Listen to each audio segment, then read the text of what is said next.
ನಮಸ್ತೆ ಫ್ರೆಂಡ್ಸ್, ನನ್ನ ಯೂಟ್ಯೂಬ್ ಚಾನೆಲ್ಗೆ ಸ್ವಾಗತ ಸುಸ್ವಾಗತ. ಇವತ್ತಿನ ಸುದ್ದಿ ಏನಪ್ಪಾ ಅಂದರೆ ಡಿ.ಕೆ. ಶಿವಕುಮಾರ್ ಅವರು ರೈತರ ಕಷ್ಟವನ್ನು ನೋಡದೆ ಬರಗಾಲದ ಬಗ್ಗೆ ಪರಿಶೀಲನೆ ಮಾಡಿದ್ದಾರೆ. ರೈತರಿಗೆ ಎಕರೆಗೆ 35,000 ಕೊಡುವಂತೆ ಮಾಡುತ್ತಿದ್ದಾರೆ ಎಂದು ಸುದ್ದಿ ತಿಳಿದಿದೆ. ಆದರೆ ಇನ್ನೂ ಮಾಡಿಲ್ಲ. ಆದರೆ ಡಿ.ಕೆ. ಶಿವಕುಮಾರ್ ಅವರು ನಿರ್ಧಾರ ತೆಗೆದುಕೊಂಡಿಲ್ಲ. ಇನ್ನು ಕೆಲವೇ ದಿನಗಳಲ್ಲಿ ನಿರ್ಧಾರಗಳನ್ನು ತೆಗೆದುಕೊಳ್ಳಬಹುದೆಂದು ಹೇಳಬಹುದು. ದಿನಾಂಕ 20/7/2026ರಂದು ಡಿ.ಕೆ. ಶಿವಕುಮಾರ್ ಅವರು ಎಲ್ಲ ಅಧಿಕಾರಿಗಳೊಂದಿಗೆ ಚರ್ಚಿಸಿ ನಿರ್ಧಾರವನ್ನು ತೆಗೆದುಕೊಳ್ಳಬಹುದು ಎಂದು ಹೇಳಬಹುದು. ಆದರೆ ಇನ್ನು ಅಷ್ಟು ಕನ್ಫರ್ಮ್ ಆಗಿ ಹೇಳೋಕ್ಕಾಗೋದಿಲ್ಲ. ಆದರೆ ಡಿ.ಕೆ. ಶಿವಕುಮಾರ್ ಅವರು ಇನ್ನೂ ಒಂದು ಮಾಡಿದ್ದಾರೆ. ಅದೇನಪ್ಪ ಅಂದರೆ ಶ್ರೀ ನರೇಂದ್ರ ಮೋದಿ ಅವರಿಗೆ ಪತ್ರ ಬರೆದಿದ್ದಾರೆ. ಅದು ಯಾಕೆಪ್ಪ ಅಂದರೆ ನಮ್ಮ ಕರ್ನಾಟಕದಲ್ಲಿ ಬರಗಾಲ ಇದೆ ಅಲ್ವಾ, ಅದ್ರ ಸಲುವಾಗಿ ಬರೆದಿದ್ದಾರೆ. ಭೀಕರ ಬರಗಾಲ ಉಂಟಾಗಿ ಬಗ್ಗೆ ನಮ್ಮ ತಾವುಗಳು ಬರೆದಿದ್ದಾರೆ. ಒಂದು ಟೀಮ್ನ ರೆಡಿ ಮಾಡಿ ನಮ್ಮ ಕರ್ನಾಟಕಕ್ಕೆ ಕಳಿಸಬೇಕೆಂದು ನರೇಂದ್ರ ಮೋದಿ ಅವರಿಗೆ ಹೇಳಿದ್ದಾರೆ ನಮ್ಮ ಡಿ.ಕೆ. ಶಿವಕುಮಾರ್ ಅವರು. ಕುಡಿಯುವ ನೀರಿನ ಬಗ್ಗೆಯೂ ಸಹ ಪರಿಶೀಲನೆ ನಡೆಸಿದ್ದಾರೆ.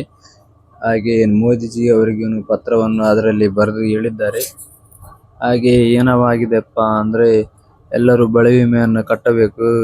ಯಾಕಂದರೆ ಈ ವರ್ಷ ಬರಗಾಲ ಆಗ್ತಾ ಇದೆ. ಆದರೆ ಎಲ್ಲರೂ ಕಟ್ಟಬೇಕು.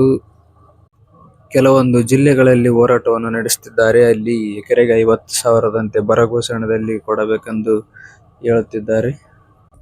ಹಾಗೆ ರೈತರ ಸಾಲ ಮನ್ನಾದ ಬಗ್ಗೆಯೂ ಸಹ ಚರ್ಚೆ ಮಾಡಲಿದ್ದಾರೆ ನಮ್ಮ ಡಿ.ಕೆ. ಶಿವಕುಮಾರ್ ಅವರು.